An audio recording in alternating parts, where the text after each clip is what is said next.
Ariel, antes de entrar al tema para el cual los invité hoy al debate, quería que nos contara un poco cómo terminó la aprobación de la ley de orden público en el Congreso de la República hace pocos minutos. Diana, acabamos de terminar hace 5 minutos la plenaria y el balance es el siguiente. Lo primero es que, como se había dicho desde el viernes pasado, y sábado y domingo, se sacaron los artículos 16 y 17 sobre la figura de gestores de convivencia, indulto para las personas procesadas y condenadas en el marco de la procesa social, y el inciso que facultaba al presidente transitoriamente a reglamentar los temas de sometimiento a la justicia. Dos, el total de la ley prácticamente fue aprobada, incluidos los artículos 2 y 5. Estos son los más importantes porque son los que permiten hacer el proceso de negociación de paz y los procesos de acercamiento para el sometimiento a la justicia, y el quinto da el marco reglamentario a esos dos tipos de procesos. Tercero, se perdió la votación del Servicio Social para la Paz como un complemento al servicio militar obligatorio. Los partidos de gobierno tradicionales o no votaron o nos votaron en contra. Prácticamente fue todo el bloque progresista y algunas excepciones de los partidos tradicionales que votaron, y se eliminaron esos dos artículos. Mañana en Cámara de Representantes pues vamos a intentar revivirlos, pero lo perdimos. Y lo cuarto Una es pregunta, Ariel, que en ese sentido, ¿el servicio social que se hundió hoy era complementario al militar obligatorio o era para reemplazarlo? estaba muy claro, Diana, que era el Servicio Social para la Paz, es un complemento al servicio militar obligatorio. Se le daba al Estado y al Ministerio de Defensa la capacidad de que eso fuera reglamentado como ellos lo vieran, de acuerdo a las necesidades de tropas que tuvieran. No había ni condicionamientos temporales, ni condicionamientos en número, ni nada por el estilo. Y lo tercero, y que es muy importante, pues que esto era una solución. Anualmente las fuerzas militares reclutan 21.000, 22.000 muchachos, pero hay unos 40.000, 50.000 que son los que cumplen 18 años y se gradúan. Esto además ayuda a esos otros 30.000 que no los reclutan y que necesitan la libreta militar. Sin embargo, fuimos derrotados con el argumento, que era lo que decía la oposición, que esto al final era reemplazar el servicio militar obligatorio. Estaba claro, redactado, quien lo pueden leer en el artículo 10 y 11, que no era un reemplazo, que era un complemento.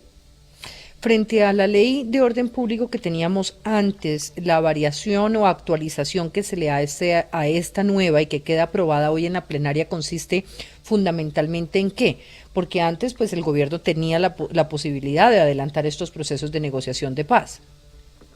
A ver, Diana, si me preguntara sobre las 4 o 5 cosas importantes y que cambian con respecto a la que teníamos, yo le diría lo siguiente.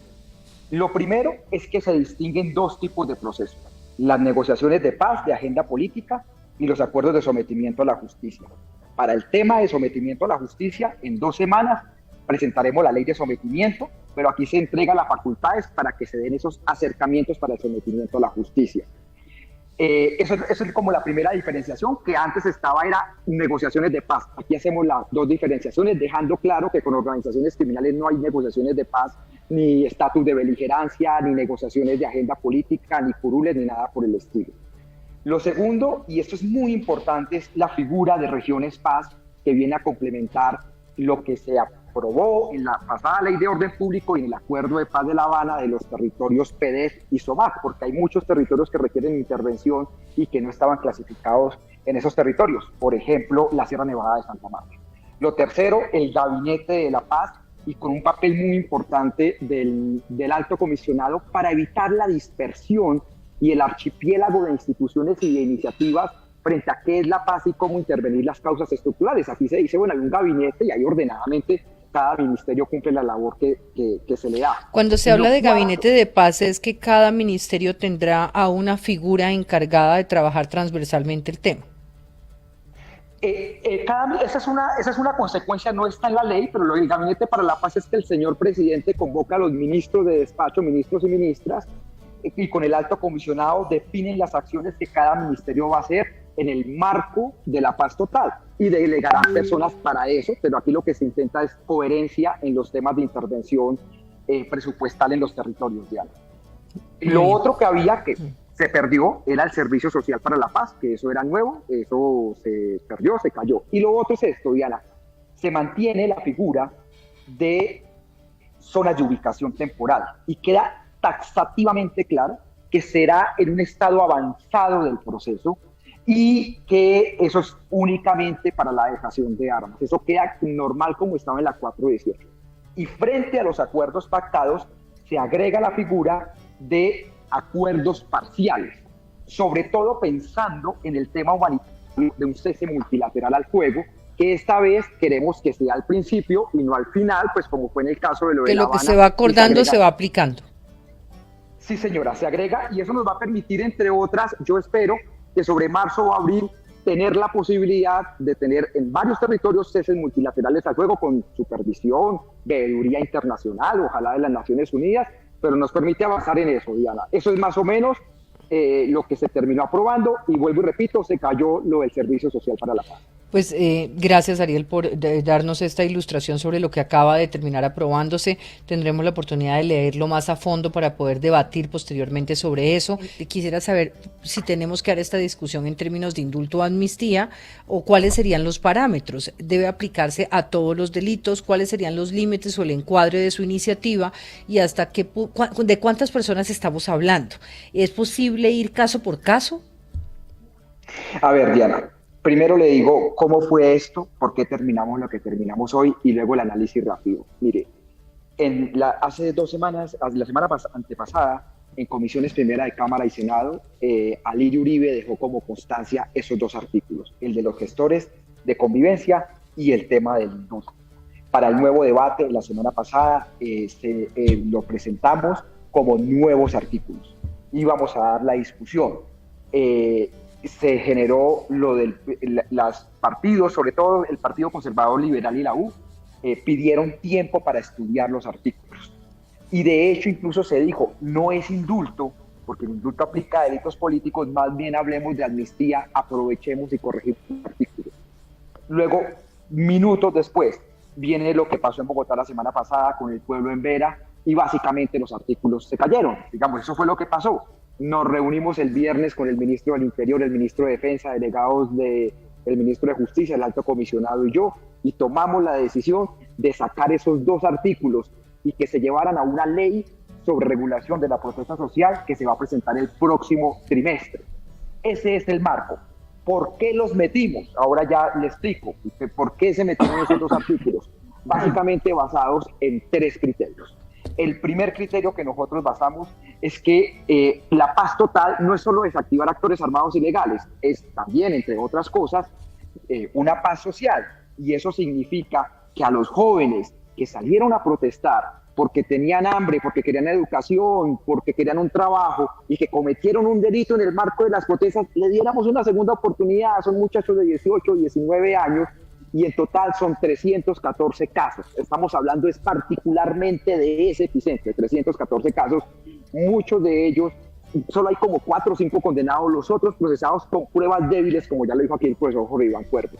Lo segundo, cada caso se iba a analizar uno por uno y se facultaba desde el ministro de Justicia y que al final el presidente tomaba la decisión. Eso era para 4 casos el indulto, porque todos los demás tenía que aplicar la figura de gestores de convivencia, si es que así el presidente lo decía, porque estaba en proceso en curso todavía, porque como las pruebas son tan débiles con muchos de ellos, no hay muchachos, la mayoría no están judicializados ya, o sea, con sentencia ya. Y el otro asunto es una cosa, Diana, elemental. Nosotros hicimos el proceso de desmovilización con paramilitares, que cortaban la gente con motosierras. Hicimos el proceso de paz con las FARC, que hacían secuestros y pescas milagrosas. ¿Cómo no le vamos a permitir a unos muchachos y que cometieron un error por medio de asistencia psicosocial de más, que pues que tengan una segunda oportunidad? Digamos, era lo normal. Sin embargo, lo que pasó con el pueblo en Vera y lo que pasó ayer en Bogotá, que yo también ahorita hablamos de lo del viceministro, pues nubló el debate y nos tocó retirarlo con mucho dolor. Lo retiré yo hoy mismo, decimos, lo retiramos y va a otro proceso. ¿Y por qué se habla de una presentación mañana de otro proyecto cuando usted me dice que esa regulación de protesta social iría para el siguiente trimestre? Porque la del otro trimestre es la que presenta el ministro de Justicia y el gobierno nacional con un todo de la protesta social. Eso no quita que los congresistas, por iniciativa parlamentaria, puedan presentar sus proyectos. Entonces, hoy el senador Gustavo Bolívar anunció en Twitter que iba a revivir el artículo 16. Entonces yo fui y le dije, senador, si pasa eso, corremos el riesgo de que se nos hunda el resto de la ley. Yo lo voy a apoyar a usted, pero para apoyarlo presentemos eso aparte. Entonces algunos senadores y representantes en este momento que estamos en el Congreso están trabajando para presentar de iniciativa parlamentaria ese proyecto. El gobierno se comprometió a presentar otro en marzo, que es el que muchos de nosotros vamos a acompañar. El que se va a presentar mañana, vamos a ver cómo está, pero no quita que cualquier Y ese sería para estos 314 casos. ¿Y hasta qué punto esa propuesta que hace Jorge Iván Cuervo de una justicia transicional distinta para ellos podría ser viable? Ariel. Diana, sobre eso decir estas dos o tres cosas rápidas. Lo primero es que la figura de gestores de convivencia y la figura del indulto, que ya es cuando se termina el proceso judicial, no iba a torpedear las investigaciones del aparato judicial, de la fiscalía ni de los jueces. Es una figura que se utilizaba y el proceso con el caso de los gestores de convivencia pues podía caminar pues normal y se ha utilizado en otros momentos como para cargarle al doctor Barón Cotrino. Lo segundo, y es que cuando uno hablaba de indulto o después de los que hablaron de amnistía, pero la palabra que quedó en el primer articulado fue indulto, está claro que hay temas que no se pueden indultar, lesa humanidad no se puede indultar, agresiones sexuales no se podía indultar. Por eso se decía que iba a haber una revisión caso a caso. Incluso en el artículo nuevo, que al final, vuelvo y repito, se sacó hoy, pero en el que nosotros íbamos a proponer, había un listado de delitos y crímenes que no eran indultables. En su momento el Centro Democrático propuso que la policía también fuera indultada, por ejemplo, pero está claro que los casos de homicidio pues no pueden ser indultados. Entonces ahí se iba a estipular, pero cada caso se iba a revisar uno a uno y se iba a tomar la decisión. Pero Diana, el tercer tema central en esto es, mire, ahora se dice que la primera línea, como si esto fuera un grupo terrorista, la mayoría de los chicos procesados no hacían parte de ninguna primera línea ni nada por el estilo. No solo el caso de los dos chicos de la emisora comunitaria que nombra el profesor Jorge Iván Cuervo, yo conozco varios casos, pero, y esto es muy importante decirlo, y es que la mayoría de ellos no cometieron ningún tipo de homicidio, ningún tipo de crimen de lesa humanidad, están ahí por otros motivos, y había que entrar a revisar esos casos. Y esto es coherencia, porque en este caso el gobierno de Petro pues dijo que iba a revisar ese caso con los muchachos de primera línea y con los muchachos que no fueran de primera línea, pero que además estaban en el marco de la protesta social y se estaba cumpliendo esa promesa. Entonces, lo que se dice ahora es, vamos a una nueva ley donde eso se va a entrar a revisar. Para el indulto y para las amnistías se requieren mayorías cualificadas en el Congreso. Eso es lo que ayer intentaba decir el viceministro del Interior. O sea, no basta con tener la mitad más uno de los votos, sino que te toca tener el 66% de los votos. Es decir, solo en Senado necesitamos 73 votos si no estamos perdidos. Por eso es que aprobar esto era tan difícil en las actuales circunstancias y después de lo que pasó en Bogotá. Diana, yo quisiera decir lo siguiente sobre ese asunto. Lo primero es que desde antes que nosotros naciéramos, Colombia era vecino de Venezuela. Y cuando mueran nuestros bisnietos de viejos, Colombia sigue siendo vecino de Venezuela.